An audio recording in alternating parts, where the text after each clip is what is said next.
Okay, who else had snow on April 18th on their Wild Things That Can Happen in 2022 bingo card?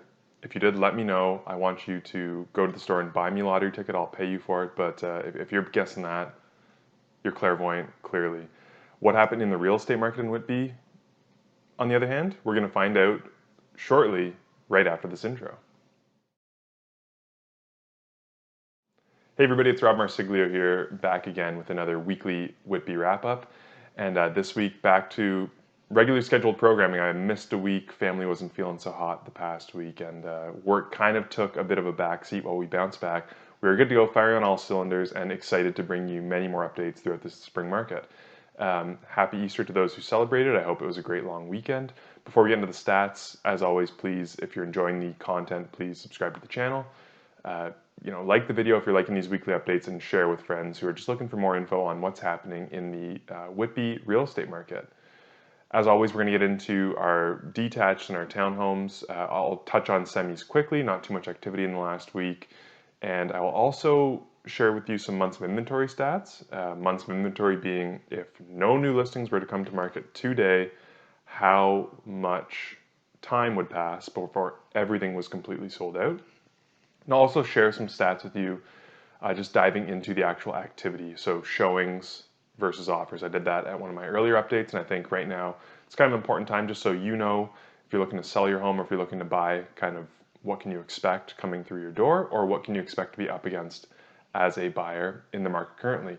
So without further ado, let's get into the stats and see what happened for the week of April 10th to 16th, 2022. Starting with detached properties.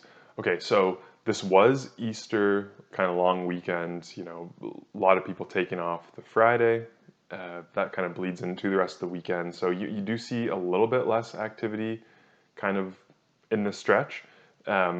This week we had 64 new listings, and that was compared to 84 the week before. So we did see that bit of a drop off. On the sales side, we had 30 sales happen this past week, down from 34 the week prior. And then we did see that median price point bump down. And I want to talk to you about why I use median price point as opposed to average.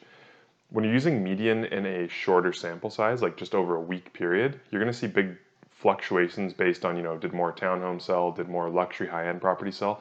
Median, I feel like, tries to eliminate some of those extremes and tells us kind of like what was the exact middle point of the market for that week. So the median sales price was 1.22 million versus it was just over 1.3 the week prior. And that was actually a little spike that we saw. This kind of just continues that downward trend we had been seeing. Your median days on market again stayed right at 6. So what that tells me is the properties that are selling are still selling in those offer night scenarios the majority of the time. The nice properties are still selling on offer nights, but if you're not putting the work in to prep that property to make it show nicely, there is inventory that is just sitting there. Where am I seeing that reflected? That's in that months of inventory category that I spoke to you about off the top of this video. So on the detached side in Whitby, we have 1.2 roughly months of inventory. As I write this, or as I record this video today, there's 132 active detached listings in Whitby. So like I said, if there was no new listings for the next 1.2 months, we would see zero inventory at that time. That's how long it would take to kind of sell out. What we were seeing earlier in the year when prices went vertical in kind of January, February, was we kind of saw 2 weeks of inventory. So it may feel like it's trending towards a buyer's market, and it's trending towards that, but a balanced market is somewhere around 4 to 5 months of inventory. Anything more than that is when you start getting into a buyer's market. So it's a more balanced market than it was, but still very strongly a seller's market on the detached side. How about townhomes? Okay, so in the past week, there were 16 new listings on the townhome side in Whitby versus 26 the week prior. We had 7 sales, which was half of the 14 sales we saw the week prior. And I'm not going to take put too much into this, but the median sales price did bump up a bit to $950 from around $925 the week before. Again, with a tiny sample size like that, even on the detached side of things, like you can't really put too much in, but it's just going to give us an idea. The month end will give us a better idea of what the kind of median / average sales price really was for the month. The ones that were selling, those 7 sold on average in 5 days. And then when we get to the months of inventory on the townhome side, So we've seen even more of a slowdown and more of a backlog in inventory in townhomes. There's close to 1.3 months of inventory versus the 1.2 we're seeing on the detached side. So again, as I record this video today, there are 48 active townhome listings in the town of Whitby. Very quickly, we'll wrap up with the semis. There were 3 new listings in the past week versus 4 the week before, and there were 2 sales. Those 2 sales were for an average of kind of 1.18 million. Again, don't want to read too much into that number. Just the facts are what the facts are. So in total, if you look at Whitby, last week we had 85 new listings versus 120 the week before. We had 41 sales versus 49 the week before.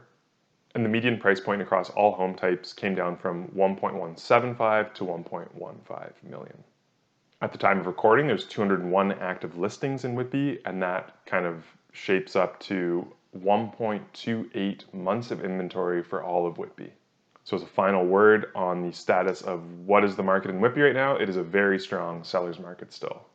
Now, how about that activity across all home types? Again, using a program called Broker Bay, that's what realtors, the majority of realtors, even across Durham region and Whitby, use to book appointments. You upload listings onto there, so it really does track all of this information and gives us great insight into, what has activity been like per new listing in a certain area. So I went back and I looked all the way from January, February, March, and so far what's happened in April to kind of see how things are trending. And as you'd expect from what you're seeing in price points coming down, activity has also been decreasing. How much has it been decreasing? Well, let's take a look first at showings per new listing. In January, that number was 31.9 showings per new listing that were happening. That came down in February to 23.3 showings per new listing. And then it came down again in March to 17.2 showings per new listing. So far in April, that number's come down again by 6.4% to 16.1 showings per new listing. So again, less activity per new listing, less groups coming through the door. When you see a drop in showings, you expect that to be reflected in the number of offers that you're going to be seeing, especially if you're holding these offer night strategies. So again, these numbers we're going to go through now take into account all the properties that didn't receive an offer on offer night, that were offers anytime and only maybe received 1 offer, and then it also includes the ones that saw, maybe in now high offers would be 10 offers on a property. Going back to January, February, you were seeing 20, 30 offers sometimes on properties when we had such a lack of inventory. So what did that number look like from January to now? It went from 3.7 offers per listing in January to 2.5 in February. Then it came down to 1.4 in March. And finally, through the first, few weeks of April, we're right around 1.2 offers per new listing. So what does that mean? What does the strategy going forward? Like I said, if you have that show-stopping property, that one that everybody wants, they still will come on offer night as long as the property is prepared well, it's showing very nicely. If you're not willing to put the work in up front, and that's a conversation to have with your realtor, it may be better to, first off, throw the comparables out from February, January. We're not looking at prices there anymore. Prices have definitely corrected since then. We want to be looking in the past 30 days to see what is sold comparably in your area. And it may be time to start, listing at what you're expecting, offers anytime. We may start seeing some quicker sales for ones that are listed well. It's all going to be case by case, but I just want to let you know that throwing up a sign is not getting properties sold anymore. You have to do a lot more legwork to have that successful result that you're looking for. I hope this information this week has been very helpful for you. Again, I did release a video yesterday on the rate announcement and how that's affecting the market. So if you're looking for thoughts on that, please select that video. Again, subscribe to the channel if you're enjoying it. Like this, turn on notifications, share it with a friend. And I look forward to speaking with you all next week to see what's happening in our weekly Whitby Wrap Up. Cheers.